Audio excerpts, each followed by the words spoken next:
coat. I think that one's still trying to come out. Look at that. It got tore up.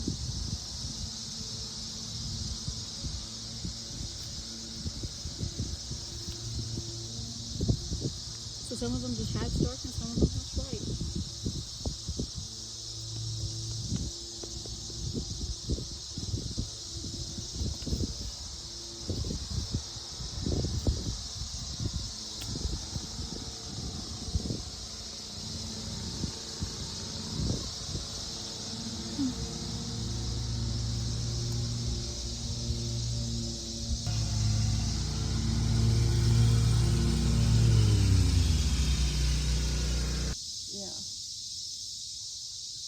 I don't think this one's trying to, yeah, it's still alive. It's working its way out. I think its arms are just stuck because its head just moved.